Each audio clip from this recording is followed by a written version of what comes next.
قرآن کریم میں اللہ تعالیٰ نے مخلص ایمان والوں کا حال بیان فرمایا۔ چنانچہ ارشاد ہوتا ہے،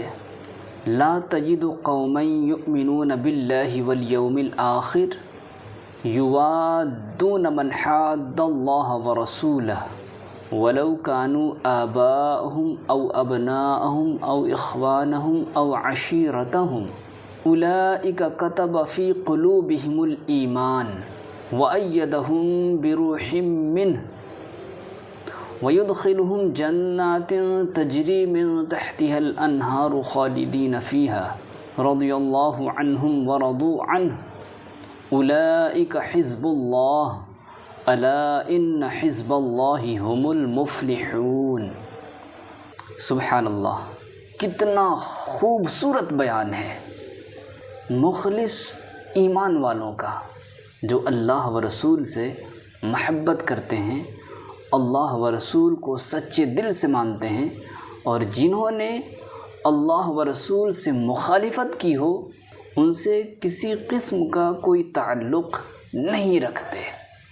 اب اس آیت کی کچھ تفسیر میں آپ کو بتاتا ہوں کہ یہاں پر مخلص ایمان والوں کا حال بیان کیا جا رہا ہے کہ اے پیارے حبیب صلی اللہ تعالی علیہ وآلہ وسلم، جو لوگ اللہ اور آخرت کے دن پر ایمان رکھتے ہیں،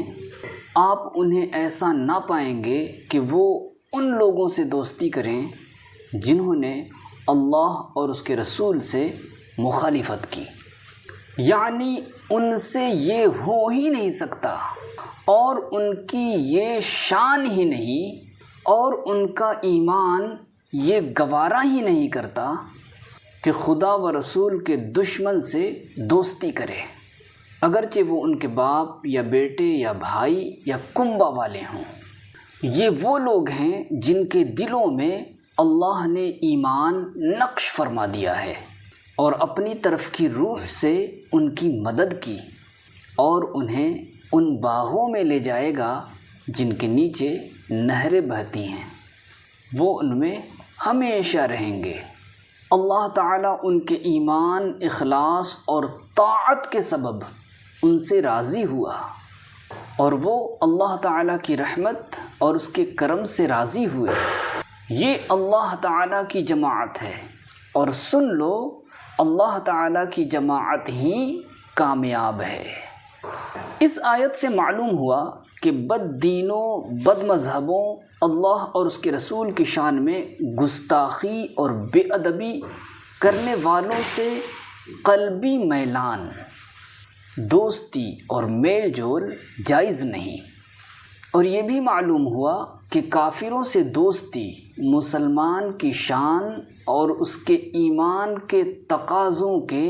برخلاف ہے۔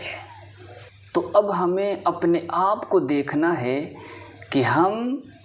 اس آیت مبارکہ کے مطابق اپنا ایمان رکھتے ہیں یا نہیں۔ اگر اس کے مطابق ہمارا ایمان ہے تو ماشاءاللہ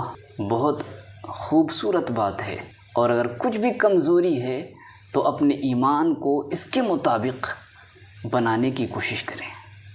اللہ تعالی عمل کی توفیق عطا فرمائے۔ اور آخر میں ایک گزارش ہے کہ یوٹیوب چینل خوشبو اسلام کو سبسکرائب کر لیجئے۔